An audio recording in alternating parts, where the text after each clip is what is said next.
be a play by Dame Inia. Inia, asshole, you can't get me with one of them ligmas. Who wants to talk to me? Oh, does anybody else want to talk to me? Very good.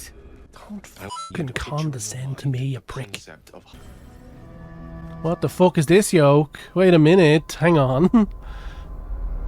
I don't like this. Hey guys, I'm back. You can all follow me again. I just did a cool adventure without any of you guys. We go up again and we're into battle, I think. Oh no. One floor for exploring. Dark ring.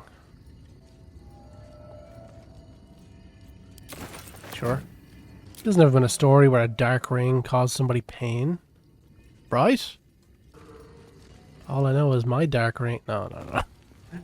The careful art of Tirsu ciphers. An engraved disc of Githyanki origin containing a complex cipher that can decrypt ancient Gith dialects.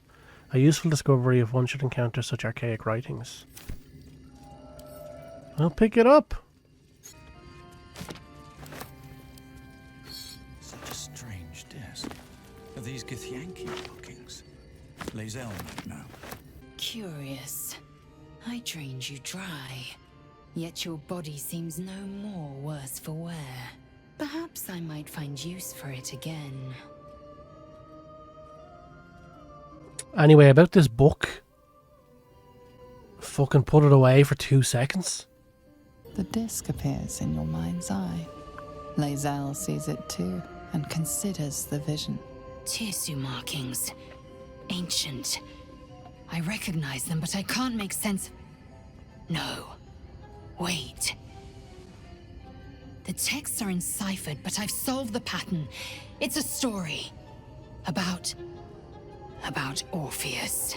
Your head buzzes in concert with lae'zel's, but it hardly matters. Even without the connection, you'd recognize her discomfort. Oh? Who's Orpheus? You know who Orpheus is. We had the whole fucking conversation about the book. I speak of Orpheus, the true prince. He's so strong and wise, and he rides a comet. And he rides a comet. Oh, go on already. What does it say? This text is heresy. I can hardly bear to read it, let alone speak it. Are we not heretics? Technically speaking, lae'zel? I know it's a touchy subject, but didn't we tell your god to fuck off?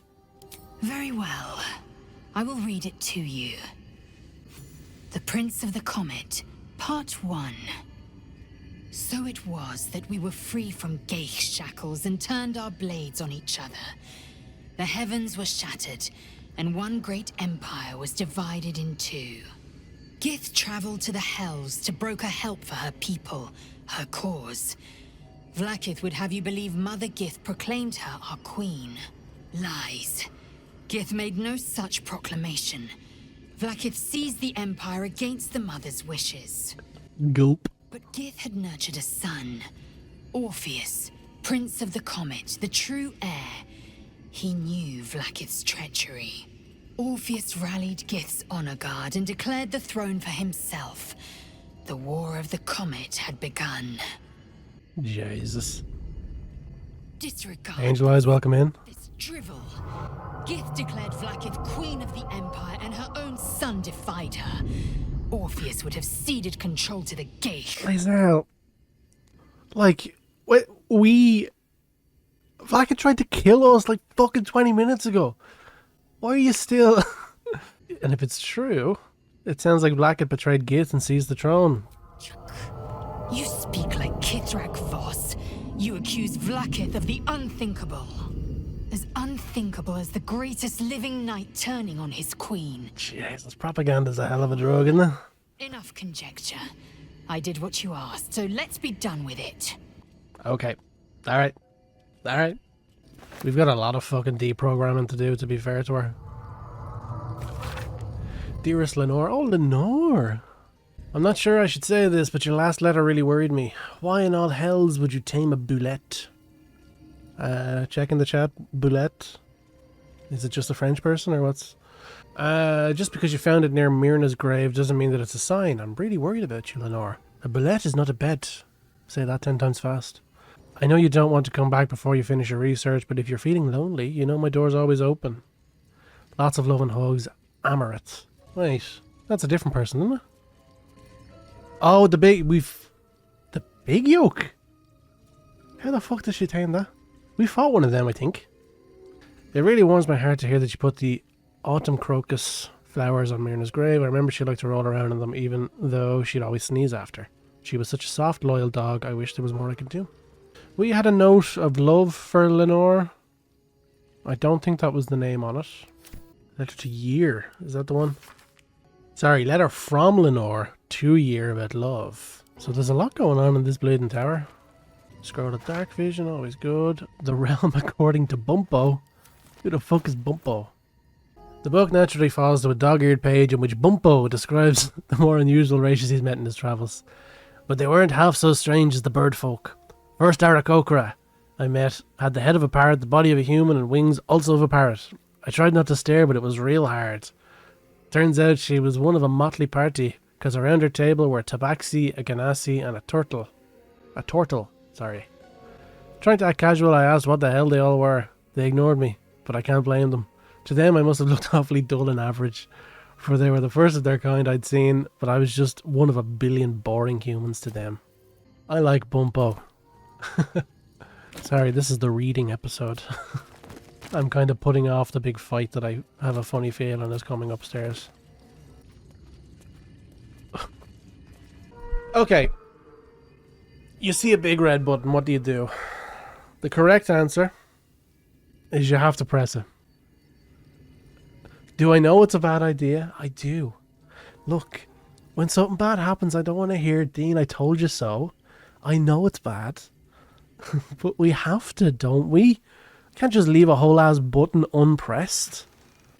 What kind of animal do you take me for? I'm going to check everything else before I press the button. Just in case something big and scary happens. Okay, button time. Strange place for a button. Especially one that doesn't work. Oh. All of that build for nothing. Okay. Am I ready for a fight? Do I need anything done especially well? New sounds to dampen like a pressure break. Is it the foe? Her foul, contemptuous heel? You know these words.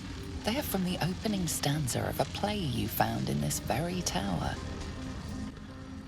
Oh, I can just quote the thing back. Or art thou friend, a rescue from my lonely wake. Come out of love for me, not love for blood and steel. Come on as you see fit, my lord, my liege. There's a light in every living thing. It's crawling towards the surface to survive. That's from the stanza that I thought was going to help us with the lift. It does mention about snuffing it all out, which might be the, if you say this, you start a fight. The silence stretches on. I'm all alone. Please can I hold your hands just for a while? Sure. Of course, my love. Don't be afraid, sweet girl. What can I do? Would you like a hug? This is scary as fuck. Do I hug him? What's going on? Do I hug him in front of my babe? What's the worst that could happen? Come here. For just a moment. Allow. His arms are too tight and too low for a comfortable hug, as if he's meant to be embracing someone slightly shorter. His hands are on my arse. You are loved, Lenore, so much. Lenore! Everyone will be so proud of you. Proud of you, as I already am.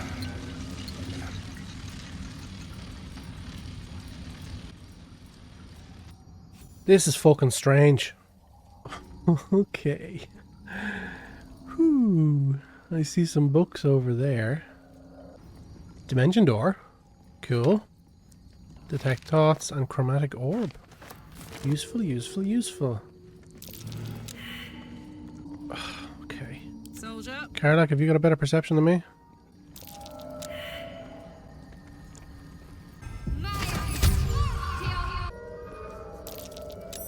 That's curious. Ooh, a lever. Nothing hurts anymore. What do you do? What did that do? Did that activate the button? I'm so alarmed and terrified that the guys are just gonna go, "You're not Lenore." Paper is torn and patched in many places, as if it was well used but treasured. On it is a small poem without a name. These empty sheets are all that's left of you, the last of all the thoughtless gifts you gave. I will hold on to them. It's all that I can do. I can't throw them away. I've never been that brave. Tell me if it's just me, but I am very curious what happened to these characters.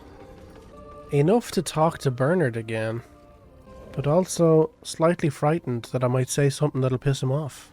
If you do not believe the secret show, reveal the truth.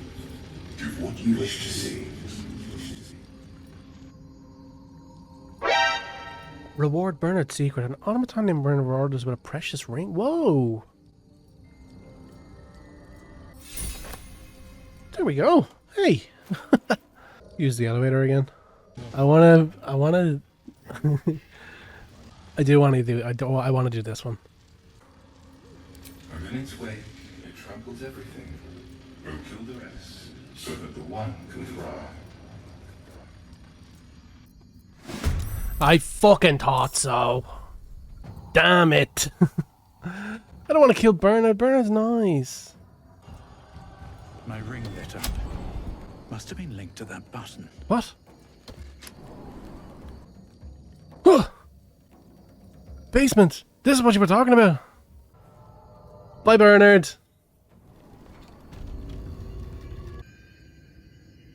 Staff of Arcane Blessing. Let's have a look. You're lost. A lot happened in those 2 seconds. So, I mean, look. I did correctly surmise that it would start a fight. I just didn't have the self-control to not do it anyway. DeHurst's diary. Oh, Lenore. A scroll to remove curse. Crisp cursive fills the pages of the diary, detailing the daily struggles of a cleric of Mistra studying the magical properties of the Underdark. The last entry dates back about 10 years. Jesus Christ, don't tell Gale. He'll start asking me questions and try to fucking talk to me again. Who would have thought 3 years ago that I would start a diary? Not a research journal, but a real diary. I guess when every soul is more likely to kill you than converse with you, talking to a book starts making sense. And who would have thought 3 years ago that I would be called back to Baldur's Gate to confer with the other clerics of Mistra, right at the apex of my studies. I have all the pieces, but I have barely started my treatise. No matter, I will take my ring with me to show them a glimpse of the possibilities. I will leave you, my dear book, here together with the rest of my research, waiting to be finished, should I be back before next chaise. LDH. I see. But look, aren't we sated with the knowledge? Because we would have left and we would have been asking ourselves, what happens when we do this? But what are you doing? Can they come down the lift?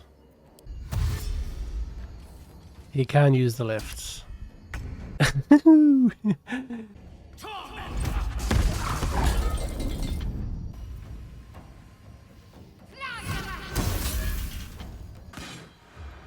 Oh, it's because they can see from here. That's why they started.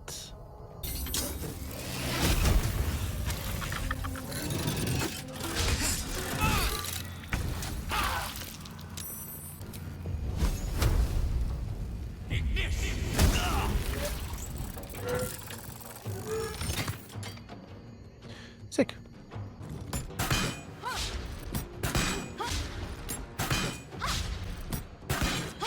Shadowheart. You fucking legend. Oh my god. Fuck. Yous are shy. Bernard, what did you have? Light of Creation. Antique key.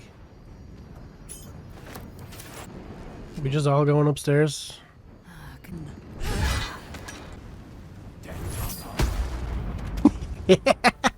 Bye!